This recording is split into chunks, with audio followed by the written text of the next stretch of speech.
Sekarang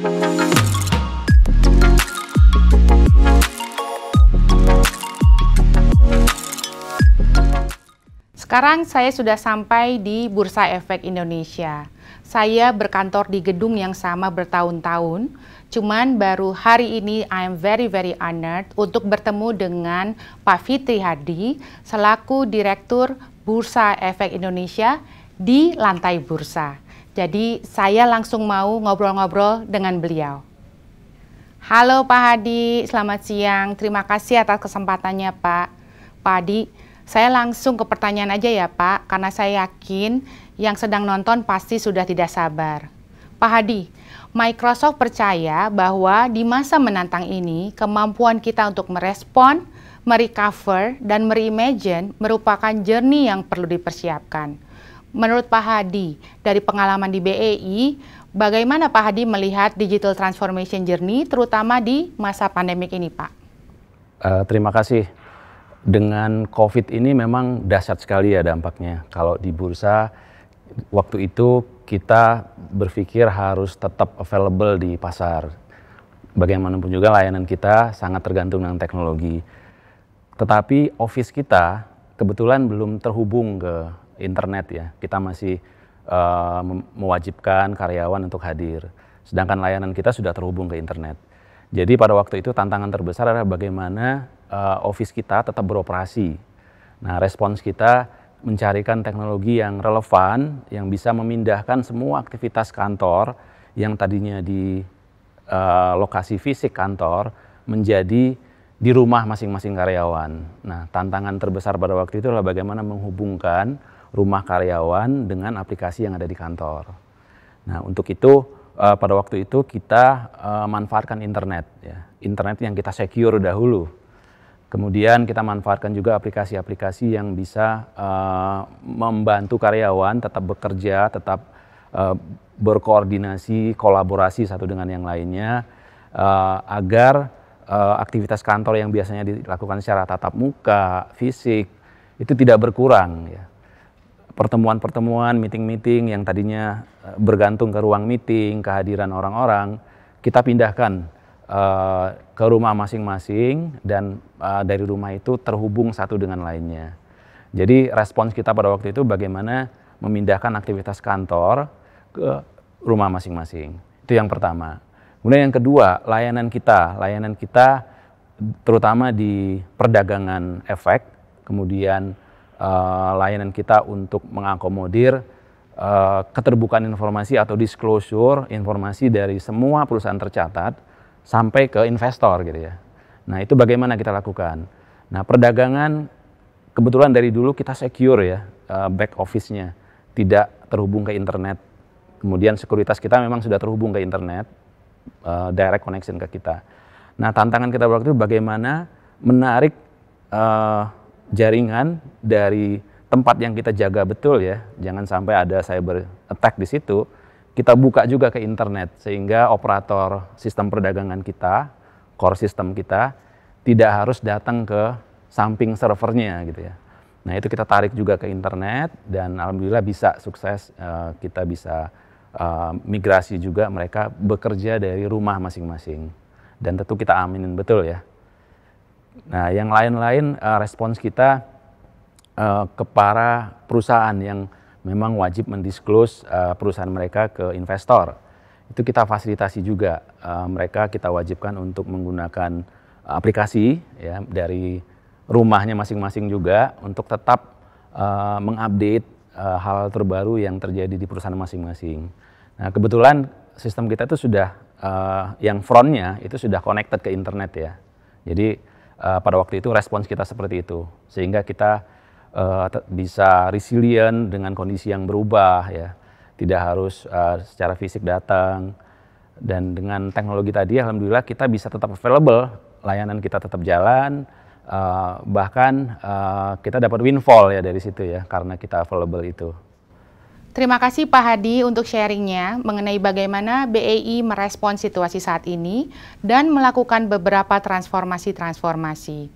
Saya jadi penasaran nih Pak Hadi, boleh di-share lebih lagi nggak Pak tentang bagaimana teknologi atau IT bisa mensupport BEI di beragam aspek, seperti mensupport tim internal, pelayanan kepada pelanggan, mengoptimalisasi operation, atau mungkin ada inovasi-inovasi produk baru yang muncul, Pak?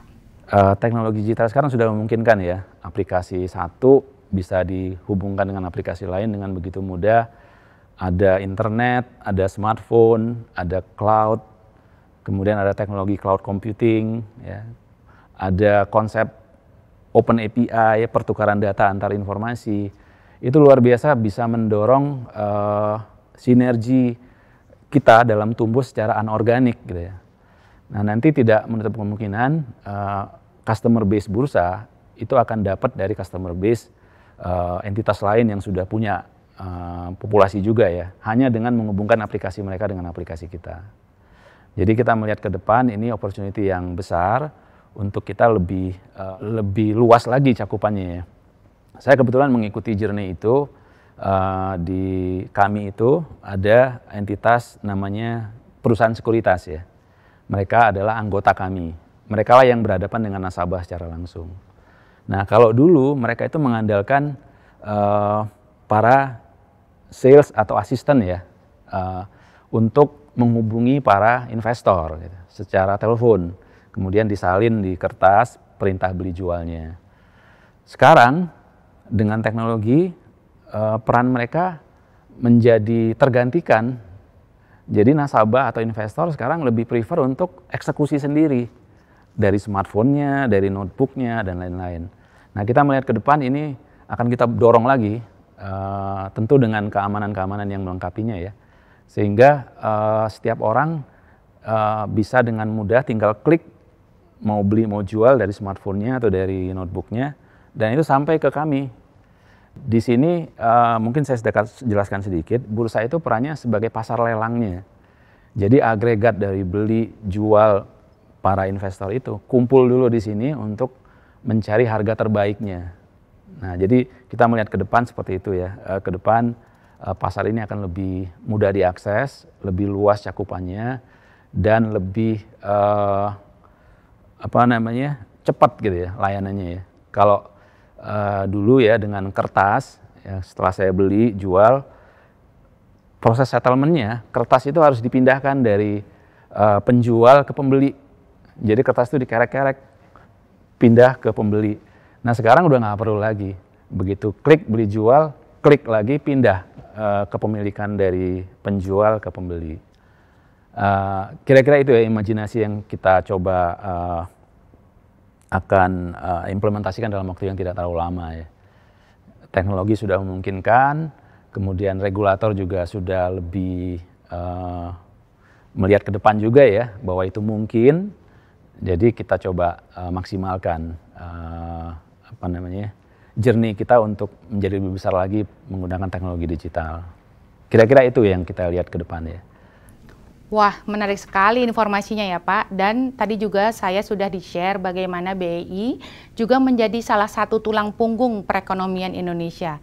Dan play very important role to be very adaptable juga menjadi langkah strategis BEI. Karena seperti yang kita tahu Pak, di situasi ini transformasi digital yang mungkin biasanya 2 tahun sekarang itu jadi katanya 2 bulan Pak. Pak Hadi, tools apa yang sangat mendukung BEI in terms of security, productivity, dan kolaborasi di transformation journey-nya BEI, Pak? Kebetulan kami pengguna Microsoft ya, sudah cukup lama. Dan begitu pandemi, kita coba cari-cari apalagi nih dari katalog para vendor yang bisa bantu kita. Kita sempat pakai salah satu produk, tapi beberapa bulan kayaknya nggak begitu membantu ya, terlalu banyak restriksi. Padahal sekarang kan modelnya open semua kan, maksudnya open itu dari koneksinya nggak terlalu banyak restriksi. Seperti medsos itu kan udah sangat open ya, siapa aja bisa join ke situ. Nah, kita maunya di tengah itu antara medsos dengan yang restrict. Di tengah itu kita ketemu Teams ya, Microsoft Teams. Semua meeting-meeting yang tadinya fisik, kemudian sempat pindah ke salah satu produk, tapi nggak begitu satisfy. Kita pindah ke Teams dan ternyata dapat yang lebih bagus lagi ya. Meeting bisa secara virtual, email juga integrated ke situ, kolaborasi juga integrated ke situ. teamwork bisa dibentuk juga secara virtual. Kita pakai itu, pakai Teams, Microsoft Teams. Kemudian email juga pakai Outlook, karena udah lama ya, kita tinggal menambah saja fitur-fiturnya. Nah sekarang kita moving forward, karena mayoritas sudah pakai internet ya, mulai kelihatan nih traffic macet nih kalau nggak pakai yang bagus ya. Kita coba pikirkan untuk pindahin semuanya ke cloud. Jadi tadi yang macet bisa lebih ringan lagi, bisa accessible dengan mudah ya. Nah kita pikirkan bagaimana memindahkan sistem-sistem kita yang cukup banyak itu satu persatu ke cloud. Nah kita sudah agendakan beberapa yang kita bisa pindah. Nah bagaimana kita mengagendakannya, kita mulai pilih dari yang less critical dulu ya. Karena biasalah ini kan tidak hanya beberapa orang tapi kolektif ya. Kalau kita pindahin semuanya tanpa kesiapan yang kolektif pasti akan bawa masalah juga. Nah dari yang less critical sampai yang critical kita sudah agendakan mereka akan pindah ke cloud. Dan harapannya di tahun 2021-2022 udah mulai banyak yang pindah ke cloud. Karena benefitnya udah kerasa ya. Pekerjaan yang tadinya bisa dikerjakan di kantor saja sekarang udah bisa dari rumah. Nah sekarang yang menarik lagi, yang dari rumah itu bisa ke anywhere gitu ya. Sepanjang ada internet, ada wifi, dia bisa kerjakan di tempat itu juga. Nah kalau tanpa cloud agak berat tuh. Jadi kita pindahkan ke cloud dalam waktu yang tidak lama. Kemudian yang kedua, kita mulai perlebar nih cakupan digital signature kita. Karena mulai ada masalah dokumen-dokumen virtual itu dipalsuin gitu ya. Contoh yang beberapa waktu lalu terjadi sekali adalah pengumuman kita. Pengumuman bursa itu kritikal ya untuk menentukan harga saham beli jual para investor. Nah dipalsukan. Nah bagaimana nih kita mencegah itu terjadi ya? Karena dokumen virtual itu sangat mudah kan diubah-ubah ya, karena dia data, kalau lihat bentuknya di data itu kan ujungnya 1010 juga ya. Nah dengan tools tertentu bisa dimanipulate. Nah kita gunakan konsep-konsep untuk mengcounter itu. Kita pakai tanda tangan digital yang bisa memastikan data-data itu dibungkus oleh teknologi sehingga agak susah dipalsuin gitu. Dan dengan tanda tangan digital nanti harapannya investor atau publik itu bisa dengan smartphone-nya mengidentifikasi ini dokumen asli atau tidak nih dari bursa. Nah, kita pakai teknologi QR juga. Itu yang kita tools yang kita pakai ya. Digital signature, cloud, Teams dari Microsoft. Kemudian yang kita akan launch juga dalam waktu yang tidak terlalu lama adalah mengajak para member kita, ada 105 perusahaan sekuritas. Mereka juga bisa lebih besar daripada kita ya. Sekuritas-sekuritas itu ada Mandiri Sekuritas, Morgan Stanley, dan lain-lain ya, domestik dan asing. Mengajak mereka untuk juga migrate ke cloud. Mereka kan cukup banyak dan cukup variatif. Masih ada yang percaya dengan yang on-site ya, tapi ada juga yang sudah ke cloud. Nah dari inisiatif ini diharapkan nanti secara kolektif kita pindah ke cloud semua. Karena sudah tidak bisa dipungkiri lagi bursa, perusahaan sekuritas, dan perusahaan-perusahaan lain yang ada dalam ekosistem pasar modal, itu konten teknologinya udah ketinggian. Mau nggak mau kita sekalian aja kita kapitalisasi teknologi terbaru supaya bisnis kita makin mudah, makin lancar ya. Nah itu rencana kita akan perkenalkan cloud ke para perusahaan sekuritas kita. Terima kasih Pak Hadi. Kami yakin setiap kolaborasi ini tentunya bisa memberikan dampak yang positif untuk Indonesia ya Pak. Dan bersama-sama kita dapat lebih memberdayakan Indonesia untuk lebih baik lagi. Terima kasih sekali lagi Pak Hadi atas kesempatannya. Selamat siang, salam sehat Pak. Terima kasih.